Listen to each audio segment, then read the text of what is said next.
Kung how's the experience first time kung susunod? Kalami sa feeling na ano ako sa plenary, not because nga gusto ko man sa plenary nga area, but because ano ako sa mas dakong responsibilidad na makabulig man sa mga tao. I think I remember ang una kong mga zona, pupunta pa ako nga amay, si Kong Albi, na ara ko to sa may gallery area, sa babaw, tapos siya ang ara sa dalom. Ang managana sa subong, tuparagit kami. Pero nag-joke ang isa nga, oh, pwede man na maka-request ka nga sa lain if ever. Ang bago, hindi pa, hindi pa man permanent. So I said, we'll see. But if you're a part of the rules committee, you will have your own area. So tanungan natin kung ano ang ihatag sa atong nga chairmanship, membership, kag ano man. So I'm hopeful with this Congress. But at the same time, gusto ko man ihambal that we are also still going to look for accountability, transparency, kinahanglan maayong pag-alokar, pag-implementar sa atong national budget. Because as you know, the most important bill that the House passes every year is the General Appropriations Act. So napetian man natin kagina, no? Grabe ang kanamis ang ginambal ni PBBM, that we have to monitor and audit all of these projects. So, any questions? So far kung anong ginaayon mo nga chairmanship or membership sa nga committee? Yes, so we have submitted as a top priority for creative industries. Depende na kung mahatag sa aton. It is also because we have also spoken to the former chair, si Congressman Top de Venecia, hoping that we can also push for arts, culture, and all the creative industries na dako isang potential diri sa aton. Of course, not only sa atong pungsod nga Pilipinas, but even sa Negros. Saan ako? Hopefully by tomorrow, mabalaan na natin. But we also requested for rules, kaya amo nang hambal nila sa new congressman. Kinahanglan part ka sa rules committee para mabalan mo gid tanan nga procedural na kinahanglan para sa aton nga mga hearings, mga sessions. So, we actually submitted for many memberships. Hambal nila, you can really only focus on few. Pero kadamo sa aton gin-submit, so will depend on the speaker, the majority, kung ano ang ihatag sa aton. As you know, neophyte kita nga congressman. But that doesn't mean na hinay ang ating maging performance. I think we will continue to push for bills that we advocate for, ang mga industries and agencies that we want to continue to support and to bring to the 3rd District of Negros Occidental, kag sa aton nga Negros Island region. I think importante gid ang katama. So far, Kong, you filed 42 bills. Yes, and we are looking at, we are already at almost 60 plus. So we will get you the exact number because we will be meeting again with the team after some, of course, on ni Presidente, and we will be talking to some secretaries and agencies and some civic groups na gusto man mag-file. Puna nato na tanan, so once we exhaust all of those, kay kadamo pa eh. So we're looking at many more bills. But you know, hindi man na sa number per se, it is a good indicator, but we're also looking at the quality of the bills. Kaya kabulo ko mo, hindi pwede mag-file lang tapos bayaan mo lang na, diba? So ang tanan ng mga bills na i-file natin, kinahanglan natin i-defend, kag i-recommendar sa mga committee hearings. So we are committed to do that. Kung you voted for Speaker Romualdez while your father yes. abstained? Yes, That's an my issue. father abstained, and I think for reasons that are understandably so. Ako, I voted for Speaker Martin Romualdez with the hope as a new congressman that we will still go for accountability and transparency within the House of Congress. I believe the supermajority voted for Speaker Martin Romualdez, and we also want to see the legislative and executive work hand in hand.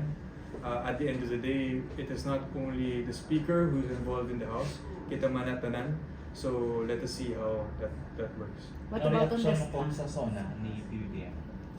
Sa zona ni PBBM, kanami sang iyang mga ginhambal about sa agriculture, about sa education.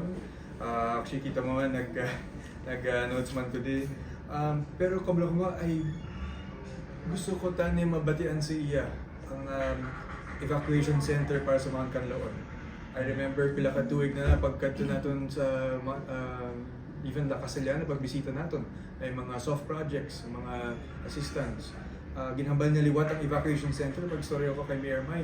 Amo nang ginalabi naton kay Presidente for almost a year or maybe 2 years already. So I hope matuman gid na.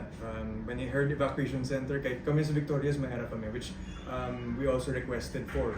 So I'm hoping na ma-implementar ni PBBM ang evacuation center sa mga Canloan. Aside from that, I was hoping na ihambal niya about sa FIFA World Cup sa Pasig Victorias. Why niya na-mention and barangay elections. Why niya na-mention? I think tanan gawalat kung ano ihambal niya. But aside from that, I think it was good. Education and jobs ang iya gina-focus, which amo na ang atong advocacy para sa Tercero Distrito. Education, ang mga jobs kag daw na highlight gid ya si Secretary, no? Secretary Kiko Benitez, grabe ang iya nga yuhong kag palakpak. Bangod sa we are down now number 2 in Asia, no? For TVET and college enrollees. So we hope to push for a lot of scholarships ang TESDA, not only 3rd District. Di man na pabayaan ni Secretary Kiko ang Negros Island region, so ara man na. Ang health also, I think those education, health, jobs ang atong ginhambal na advocacy naton para sa 3rd District. Ginhambal kag gin-expand gid niya. From education ato na ginahambal kag ginhatag na nga laptops para sa teachers, ginhambal niya. Ang internet para sa public schools, ang dugay na ginaayo sa mga teachers na buhinan ang ilang mga administrative nga mga ubra ginhambal, which is good. Ang sa health, PhilHealth, no? And ang sa bayad bill, Bills. bayad na bill mo. Zero BBM. billing. Zero So billing. we're looking how that will be implemented, but we're very we're optimistic kay ginhambal man niya kay no may ara kita nga isa ka Yusek dira from Negros, Yusek Maestral, who also has worked on that, but we also believe in kay Secretary Bosa to expand and to make PhilHealth more accessible to everyone. Kay makita mo man na arata ang pondo, but we need health para gid sa aton nga mga tao. So at the end of the day, ang SONA ni Presidente is really makita kag mabatyagan sa mga tao. More than iya mga ginahambal, more than sa atong mga palakpak subong hapon, kinahanglan mabatyagan gid sa mga tao. At the end of the day, It means you're satisfied sa mga ipag-mention niyang mga... I think in-recognize man ni PBBM na sa una yang mga linya that may mga tao gid nga dismayado about sa services ng government. So I think amo pa lang we recognize that, we acknowledge that, but at the same time namin sang iya ginambal. I think Dr. Gintanan and some of those mga advocacy sa education, health can be felt, but not always diba, gonna reach the headlines, no? Mga ginatuwag. But on the other side, about sa mga pag-responsiveness, ang sa digitalization, ang for example, driver's license, pag-ibig, GSIS, those things na we're a very digital friendly LGU from sa Victorias, and so we gusto ko na. I really like that when he said na pwede man na digitalize, no more wait times, pwede man online, and I think satisfied ko sa Kung may idea ka sa budget sa NIR for each year, proposed budget? not yet sa kabuuan sa NIR ang budget. So I'm sure discussion pa naman na. But if PUM says na i-follow ang sa NEP, we'll have to take a look at the NEP. I think bago lang nila gin-submit, so I haven't taken a look at it. But will you have to push for it? Definitely, 100%. Committed kung i-push ang budget para sa NIR. May ibang agencies na nagpalapit sa aton, not only para sa infrastructure nilang mga facilities, but even sa plantilla positions sa mga agencies. I think i-push din natin na para ma-fully operationalize ang NIR. And then maybe in the succeeding years na dugangan ng ilang mga funding once fully operationalized na. Kaya subong dapat transition period pa man ta. So, Kung expect ka man niya, i-mention ni President Tani about the disaster preparedness since most of the regions na ginabaha yes, like yes, sa Negros. definitely. Pero hindi ko wala gin- na na-mention. Hindi na-mention niya. Slide. About sa mga flood control systems na kinahanglan na yung monitoring, auditing ang mga projects. We pushed for more disaster resilience ng mga bills. For example, the Department of Disaster Resilience, we name it climate resilience. We're pushing for that.